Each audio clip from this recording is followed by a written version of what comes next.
দেবেন এইখানে অধিকাংশ মানুষ জানেন না।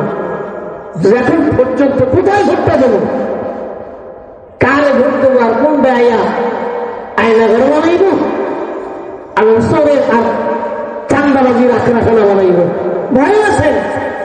অধিকাংশ মানুষ এখন সিদ্ধান্ত নিতে পারে না, আমার প্রশাসক, আমার প্রতিনিধি আমি কাকে বানাবো, কথা কান ঠিক কিনা? পারছে এখন পর্যন্ত বাঙালি মানুষ পারে নাই।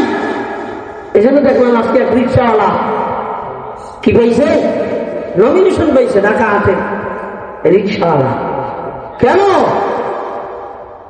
কেন একটা রিক্সাওয়ালা তো রিক্সা চালাবে, তার তো এটা তো ওর দরকার না, সে গেছে কেন? দায়িত্বশীলরা যখন অচেতন হয়ে ঘুমায় রয়েছে, তখন দায়িত্বহীনরা এবার সেই সচেতনতার দায়িত্ববোধকে সামনে নিয়ে আগাইতেছে। কথা বলেন না, দায়িত্ববোধ নিয়ে আগাইতেছে। ওনার দরবারে খবর চলে গেল, খলিফা দীর্ঘ 1 মাস হলো বিচার হয় না, 1 মাস যাবৎ বিচার ফায়সালা হয় না, 1 মাস যাবৎ বিচার ফায়সালা হয় না। খলিফা চিঠির প্রতি উত্তরে জানাইয়া দিলেন, 1 সপ্তাহের ভিতরে আপনারা আদালতের ভিতরে আপনারা দর্শক বিচারক পাওয়া যাইবেন। 1 সপ্তাহ বরাবর এবার রওনা করলেন খলিফা নিজে, বিচারক নাই, খলিফা নিজে রওনা করলেন।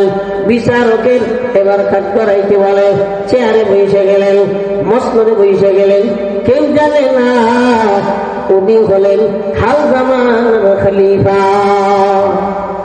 এখন তো টেলিভিশন, ল্যাংরা, খোরা, লুলা, প্রতিবন্ধী, কানা, অন্ধ, বোবা, মূর্খরা, হ্যাঁ কোটি কোটি মানুষ ছিল।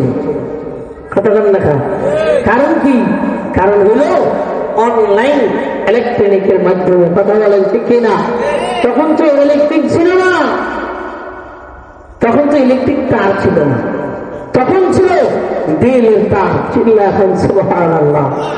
কিসের তার ছিল? বেলের তার ছিল। বাবা খলিফা ওমর ইবনে আব্দুল আজিজ রাহমাতুল্লাহ আলাইহি দুনিয়া থেকে বিদায় হয়ে গেছে। বুড়িমা তাকে দেখে জঙ্গলের ঘাটে সিংহ আর বকরি পানি খাইতে পারে না, বকরি আসে, সিংহ এবার ধাওয়া করেছে। দেখেন দিলের নেটওয়ার্ক কেমন, চেহারা জানতেন না, কিন্তু দিলের নেটওয়ার্ক ছিল।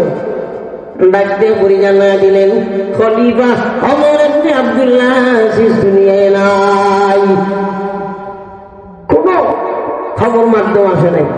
হ্যাঁ, এরপরই খবর জানতে আসে বুড়িমার কাছে।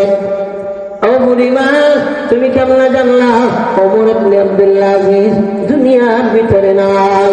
বুড়িমা ডাক দিয়া ভাই, ওমর ইবনে আব্দুল আজিজের খেলাফত বিচার ব্যবস্থা এমন, একটা বকরিকে একটা সিংহ ধাওয়া করে না। আল্লাহু আকবার বলেন মিয়া। চিন্তা করছেন, বিচার হয় আদালতে, মেনে নেয় জঙ্গলের সিংহ, মেনে নেয় জঙ্গলের ভাগ। চিল্লা এখন সুবহানাল্লাহ। বিচার হয় কোথায়? আদালতে। তার আসর পরে কোথায়? জঙ্গলে।